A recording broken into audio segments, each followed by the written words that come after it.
why when somebody comes out and says that, but it probably really feels like that at the time, you know? You know, it's funny. There is kind of a grieving process that happens. You know, it's actually well documented that parents actually go through a very, once their child does come out, they go through a grieving process. Right. And not necessarily a bad thing, because they basically, their illusion basically dies of what their kid was going to be. That whole, you know, wife and or husband and picket fence and grandkids to them dies. But what I have learned, what I have done actually is there's a whole nother foundation that can be built on that. Right, exactly. I mean, there's nothing to say that I don't want to have a, you know, an amazing husband and have kids. I love kids. Honestly, my nieces and nephews are the world to me, and I love being with them. I love playing with them. You know, one Christmas I even took all 5 of my nephews, ages like 6 to like 11, all to the movies, and it was just me and them. And we need an uncle like that. And so it's just kind of what I've learned, and the most important thing is that we make it better by showing everyone, our parents, our community, that we are role models, and just how we live our lives, that love is love, and I want to find Mr. Right, you know, and I want to have kids, and I want to have that picket fence, not necessarily be it white, but you know, the 2.5 kids and all that niceness, you know. I think we all those want. Dreams, exactly, you know. I would definitely agree with you. You know, I mean, it does. You know, your parents do want you to have those things, and a lot. Mine, you know, I'm 22, and I get asked all the time when are there going to be grandchildren? Wow, and she's waiting for me to adopt. She's already picked them out. Oh my gosh. She's just waiting for me to get them. And so nothing changes. Yeah. What people don't realize is when you come out, like, nothing changes. It's all about the way that you see it.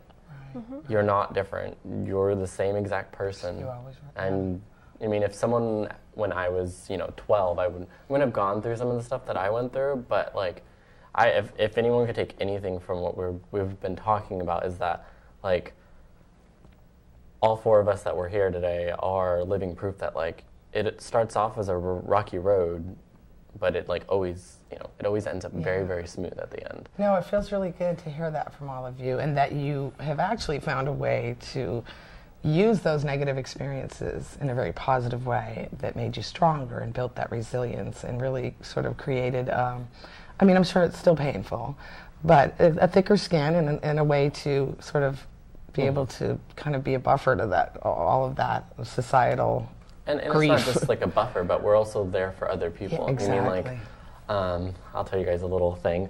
I had gone to Reno for a friend's birthday, and we had met a friend there, or met someone there, and I actually get emails from that person all the time asking, because he'd just recently come out. See? And so if my experiences were able to give him direction. Yeah. Because he was a lot older than I was then when I came out, and like 10 years older there, but it still some of the same issues. Something that I was able to say, hey, well, I went through that too, and this is how I dealt with it. I mean, it's not saying that it's not an instruction book. There's not an instruction like book everybody's on everything. situation may be a little bit different, but essentially, there's always, it's kind of like a little map, and you can always take any direction you choose, of course. May I ask a question? Sure, absolutely. Because I've been curious in listening to everyone today, and I think, you know, the kind of the theme is that there was a lot of struggle and mental health issues, psychological problems when you were not coming out, or when you were struggling with that process. And after coming out, after some time, obviously, it seems like all of the, you know, panelists seem to be in a pretty good place in terms of feeling positive about their lives. I mean, I don't know about for the two of you, but would you say that coming out makes you more mentally healthy than, you know, staying in the closet? I mean, that's been my experience, but I, you know, wanted to. I would say coming out is one of the best things ever. First off, you know, there's this one thing that I took a queer theory class at Sierra College, which is an amazing class to take. And one of the amazing things is this professor, who is my mentor as well, he said, you know, a lot of people ask me, oh, you know, too bad you're gay, or, you know, do you wish you weren't gay? But and he said, no, I love it. And to be honest, I do. I love being gay. It's who I am. It's a lot of fun. And it's so gay. It's so gay. I couldn't resist. I'm sorry. It's this ability to, we have our own culture. We have our own history, political figures, Harvey Milk, leaders. And I see that staying in the closet is, and I've had many people who I know who are to this day still in the closet and struggling with it and dating the girl and all that good stuff. But, and I see such anguish in their eyes because you can see it. You can see the pain and the suffering and the struggles and the battles that go on, because I think we can all attest to it, is before we come out, there's a battle that goes on in our head and this coming to our self-realization. But once you come out, it's like freedom, this weight, and then this like rainbow key is given to you to this amazing culture and to be around. I am constantly, day in and day out, surrounded by amazing youth activists, amazing people, just these great souls and these great faces and personalities that I'm around. It's such a rich history. I mean, even just hearing your stories, and you're also young, but it's just amazing. It really is such a rich history in each of your lives. These stories are really profound, I would definitely have to agree with him. I enjoy being who I am. Being gay isn't my only attribute. Right. There's a lot about me. And like you said, I'm a Patriots fan. Yeah. And so, there are things like that. Just accepting that, being gay is just a part of you, but it's a big part of you, obviously. But why would you be ashamed of something that's a part of you? I wouldn't be ashamed of my hair. Like in the Patriots. Or of, being brown-eyed. I wouldn't be ashamed of being brown-eyed. Right. It's who you are. Yeah. And I would definitely, to your question, before coming out, I was definitely very introverted and didn't really talk. But after that, I definitely have blossomed. Is that the word? Or bloomed.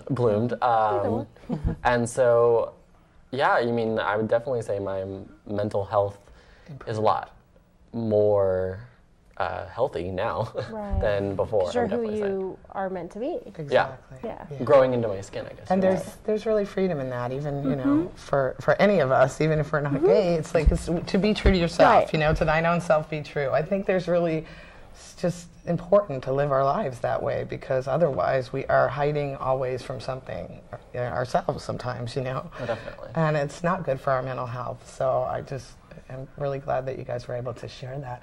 I wanted to ask a couple of questions.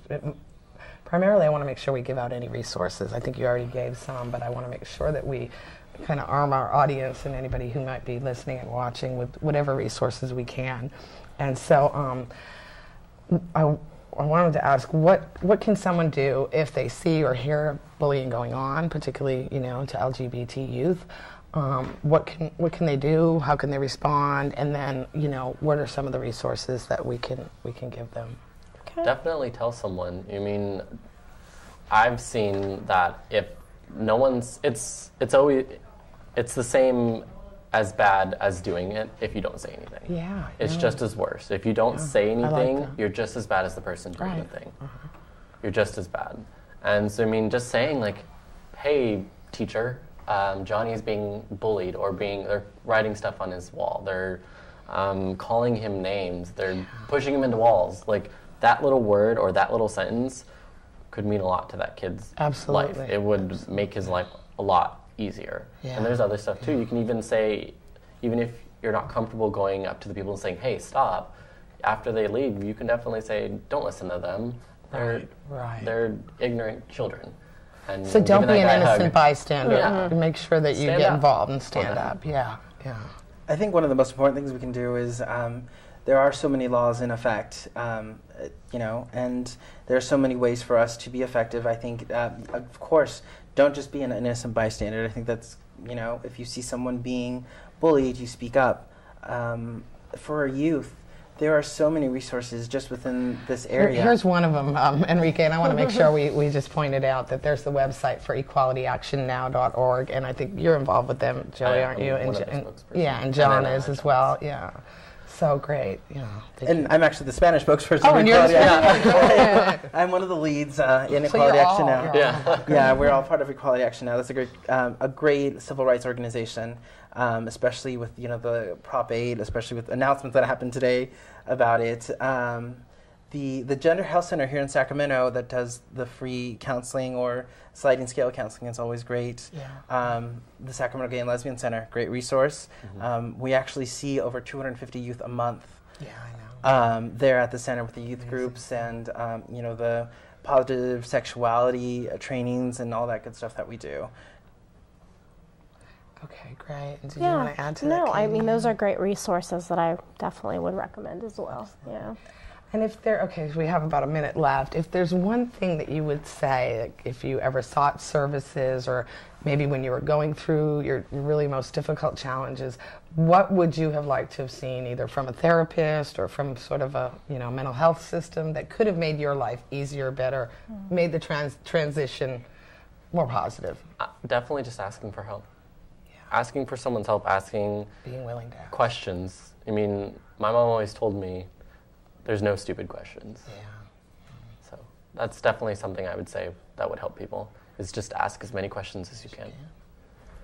I have to agree with that, and just really just be open and honest with yourself, and just I think listening, especially for a lot of the mental health professionals, just listening, and I think they're trained that way anyways, but just listening to their stories and the compassion and judgmentalness. I think we're out of time, but I'm just fascinated. We could go on for hours, but I thank you so much, all of you, for being here today. I think this is a really important message that we're sharing with the community and hopefully educating and empowering folks to be who they are, to be true to themselves, and to really get the help that they need. So thank you all so very much for being here today. And thank you all for watching, and keep in mind that your mental health matters. Thank you. And then we can just go to chat to my start. I'm a victim of circumstance. I never really had a chance. I lay down and stare at my feet. The world has got me beat. Is there anything I can do to get out of these tragic blues? I wanna get out.